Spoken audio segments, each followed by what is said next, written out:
The line on the in the Athletic, which is very good, is only Bayern Munich could steal their own thunder after winning a dramatic last minute of the last day championship, moving the story on from the on-the-pitch heroics to a bloody boardroom coup in an instant. That sums it up nicely, doesn't it? It took less than a minute for them to go from, hey, we are champions, to, actually, let's deal with getting rid of some people. Thomas Müller, rather, was aghast when he was asked just a minute after the final whistle about these two players being dismissed. But yeah, I mean, it's what Bayern do. It's not really surprising. The Oliver Kahn story has been bubbling around, not just for a couple of months, but really for the best part of 2 years. We've been hearing throughout this time that people inside the club are not happy with his leadership, that more importantly, Uli Hoeneß, who's the honorary president and still very much the most powerful man, wasn't happy with how things were going. And I think things came to a head because of the poor season, and it was seen as a good opportunity from Hoeneß's point of view to right some wrongs, or if you want to be more cynical, to grab the power back that they reluctantly had let go. One of the reasons why Oliver Kahn, I think, didn't survive this season was because you can talk about the way he leads the club and all these marketing people he brought in as much as you want, but I think one of the bigger problems was that he didn't include Hoeneß in the decision-making process. And the same is true of Hasan Salihamidzic to a certain extent. I think that understandable instinct to emancipate yourselves from your predecessors played out in the eyes and ears of Hoeneß and some others, as in, oh, these guys, they think they know everything better, and they just, they treat us as if we don't there. We'll show them who's boss. And it's very political because Hasan Salihamidzic was always backed by Uli Hoeneß. But I think he's become almost a pawn that needed to be sacrificed to make those bigger changes, because Christian Dresen, the new CEO, didn't really get along with Hasan Salihamidzic so much when he was a finance director. Karl-Heinz Rummenigge, who's coming back, who was the former chief executive, is coming back in a supervisory board role. He was never a big fan of Hasan Salihamidzic. So in order to get everyone's buy-in for those massive changes, Hoeneß, that's my reading, had to give up Hasan Salihamidzic, who I don't think has actually done that much wrong, but that's up for debate. Anyway, we're looking at a very interesting few months and a very interesting future where Bayern have gone back to the future, back to the past, to hope that the old guys can still right the ship. From the outside, Seb, I suppose you could also say, well, maybe it's not, not necessarily 1 minute after winning the title, but maybe it is not a bad time for a reset. Thomas Tuchel coming in midway through the season, them scraping over the line here. Maybe now is the right time to reset. Yeah, I think it would have made more sense, and this is me with my conspiracy theory hat on, but it felt like a little bit of an attempt to seize the news cycle, because these decisions were made before the weekend and when it very much looked like Dortmund were going to win the title. And it seemed to me that making these decisions public during the final day, during the final match day, kind of diverted the news cycle, would have, away from Dortmund's title. But you're right. I think coaching change, I think they're still in a kind of era limbo post Robert Lewandowski. Clearly something has to change at the top of the pitch. The Sadio Mane transfer hasn't really worked out to this point. It's caused some political difficulties, some inter-squad difficulties. Obviously, the Leroy Sané incident is still fresh in everybody's mind. So hitting the reset button now, when you've also had a disappointing Champions League campaign, it feels like it's the most palatable time to do it. And yeah, it makes a sense. Also, I feel like one of the major differences between someone like Julian Nagelsmann and Thomas Tuchel is Tuchel comes with a lot more gravitas. And so if you're going to build a structure around him, I think it feels a lot less risky than it would do if you're trying to develop something around somebody who doesn't possess the kind of the tonnage of major European titles yet. So yeah, as a sell, I think it's certainly easier, chappers. Would you agree, Raf? Yeah, I think the idea was to initially do it on Tuesday after the season was finished, but they felt that the pressure on that meeting would actually take away from the final day of the season in a weird way, and they had to sort things out before. Then they realized, okay, we sort things out before, but it's going to leak, so we have to release this as quickly as possible after the final whistle, which backfired because I don't think they realized that Bayern had still a chance of winning. And I don't think it was meant to happen this way. But it did because of the difficult nature of this divorce with Oliver Kahn, who didn't accept his dismissal, who started shouting, who got very, very angry, who's still sniping from the sidelines via Twitter. Although in recent days, he's been more conciliatory in tone, saying we will all sit together and sort this out. But because they couldn't have this united front behind the scenes, they again thought, okay, we have to release this as quickly as possible because it's going to leak and we're going to look silly again. So they told Tuchel on Friday. They didn't tell the players. The players were not happy. They would have preferred this to happen after the season. But at the same time, as we saw with Nagelsmann, there probably isn't the ideal timing for something like that. If you want to do it, you're always going to look pretty ruthless and brutal.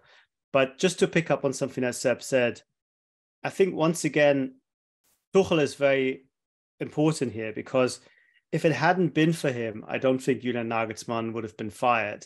It's only because of his availability that Bayern felt, okay, we have somebody better that we believe in more in the mid and long term than Nagelsmann. We can finish the season with him, but we don't believe he's the right manager, whatever happens. With Tuchel, we have that belief. So let's go for him now before we lose him and then find ourselves being criticized for not changing Nagelsmann when everyone could see the writing was on the wall with a bad season happening. But he's also instrumental now in the future because I think if it wasn't for Tuchel, they also wouldn't have been so ready to dismiss Salihamidzic now ahead of a really important transfer window. But because there's enough trust in Tuchel to have his input and to have some suggestions of who he wants and who he doesn't want, Bayern have decided, at least in the short term, to basically go against type and give the manager a lot more power than they usually have. Bayern tend to run the club in a very realistic, cold-nosed way, cold-hearted way, if you will, saying managers around for 2 years, players stick around for 4.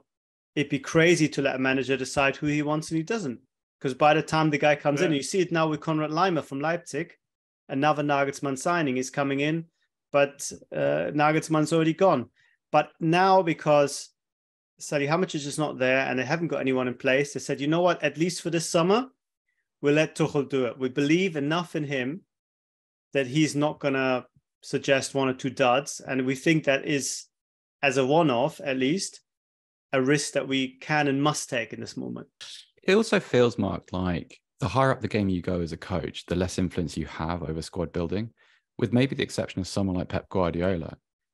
It seems as if the trade-off to getting a job at a club of Bayern Munich size is that you don't really have control of the destiny or the kind of the dynamics around you. So what a quirk of fate for someone like Thomas Tuchel, because he certainly didn't have this authority at Paris Saint-Germain.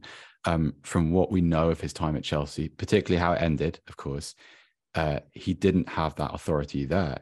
So he finds himself like inadvertently in a place where he can be a kind of principal architect in a way that I can't remember the last Bayern Munich manager who had the same opportunity, and you can't imagine the same opportunity happening again anytime soon, just because at that level of investment, you don't want to be employing the old Alex Ferguson, Arsene Wenger, I want this guy, Harry Redknapp, let's go and meet this guy in a motorway service station somewhere and see what he's like.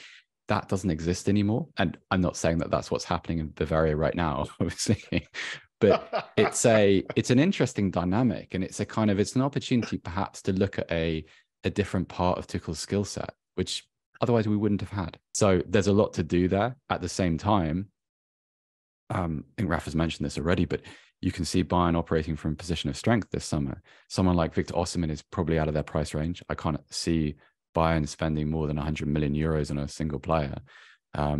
But if they were to sign a Kolo Muani, for instance, or if they were able to convince Tottenham to part with Harry Kane, that is a very significant change at the top of the league, clearly, in any country. But that's the nature of life in Dortmund's position. You have to be, you don't get to make the off the peg signings. You don't get to buy off the top shelf and say, right, well, in you go, ready-made solution. Let's go and let's not miss a beat. You have to take that step back and hope that the chemistry is immediate, or that the sum of the parts becomes greater than what you've invested. And I'd say, as fans, we think it's pretty easy, but history proves it's pretty difficult to get right. Well, you mentioned several players there. Let's do some quick fire ones with Raf then. Who's Bayern's striker target this summer? They have a few. Kolo Muani is somebody that they think is realistic in terms of the price range, but they're not entirely convinced he's the best striker available. There's Vlahovic, who some people at the Bayern board quite like. Harry Kane, it's well documented. Bayern have tried to sign him. I think it's unrealistic. Osimhen, also unrealistic because of the price tag. Under Salihamidzic, Bayern liked the English market quite a lot, so maybe they looked even at one or two other English strikers.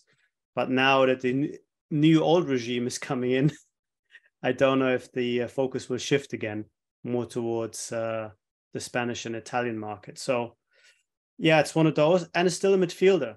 They want Did they want Rice? Is that genuine, or is that being circulated to try and drive a market?